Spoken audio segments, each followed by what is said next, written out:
ಆಷಾಢ ಮಾಸದಲ್ಲಿ ಕೆಲವೊಂದಿಷ್ಟು ಕಡೆಗಳಲ್ಲಿ ಒಂದಿಷ್ಟು ಹಬ್ಬಗಳು ನಡೆಯುತ್ತೆ ಅಂತ ಹೇಳಿದ್ರೆ ಜನರು ಸಂಭ್ರಮಿಸ್ತಾರೆ. ಗಮನಿಸ್ತಾ ಹೋಗೋದಾದ್ರೆ ಚಾಮರಾಜನಗರದಲ್ಲಿ ಆಷಾಢ ಮಾಸದಲ್ಲಿ ನಡೆಯುವ ರಾಜ್ಯದ ಏಕೈಕ ರಥೋತ್ಸವ ಇದಾಗಿದೆ. ನೂತನ ದಂಪತಿಗಳ ಜಾತ್ರೆ ಅಂತ ಇದು ಹೆಸರುವಾಸಿಯಾಗಿದೆ. ಹೊಸದಾಗಿ ಮದುವೆ ಆದಂಥ ಗಂಡ ಹೆಂಡತಿ ಆಷಾಢ ಮಾಸದ ಜಾತ್ರೆಯಲ್ಲಿ ಒಂದಾಗಿ ಹಣ್ಣು ಜವನ ಎಸಿತಾರೆ. ಹೊಸದಾಗಿ ಮದುವೆ ಆದ ಹುಡುಗಿ ಆಷಾಢ ಮಾಸದಲ್ಲಿ ತವರಿಗೆ ಹೋಗುವುದರಿಂದ ಈ ಜಾತ್ರೆ ನೆಪದಲ್ಲಿ ಸತಿಪತಿಗಳು ಒಂದಾಗಿ ಹಣ್ಣು ಧವನ ಎಸೆಯೋದು ಈ ಜಾತ್ರೆಯ ವಿಶೇಷತೆ.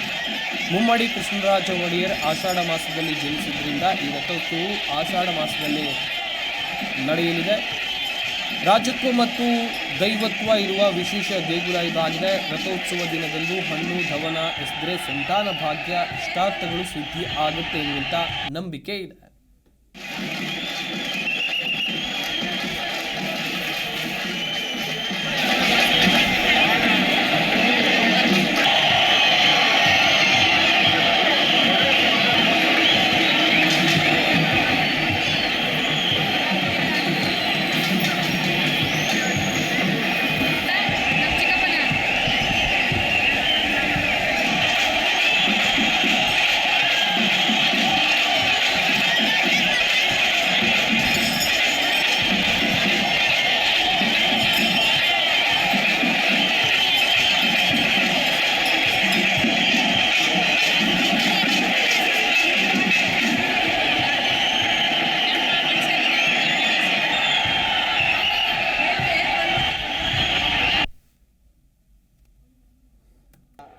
ಆಷಾಢ ಮಾಸದಲ್ಲಿ ಪ್ರಪ್ರಥಮ ಬಾರಿಗೆ ನಡೆಯುವಂಥ ಜಾತ್ರೆ ಇದು.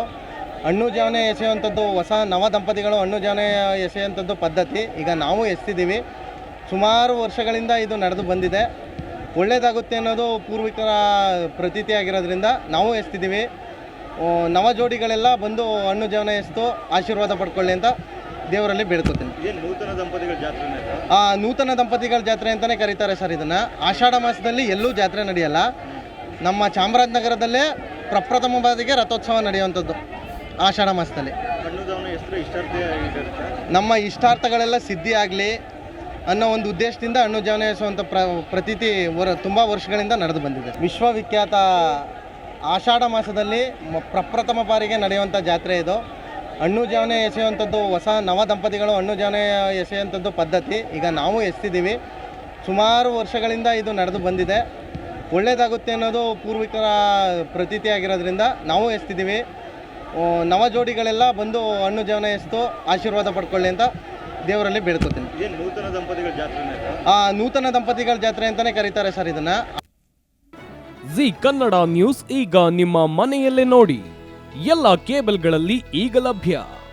ಸನ್ Direct 292, Jio TV 1334, U digital 162, City cable 51, GTPL 17, Abhishek cables 821, rock line telecommunication 51, Shri Basaveshwara number 60, Vinayaka digital number 53, in digital number 896ರಲ್ಲಿ.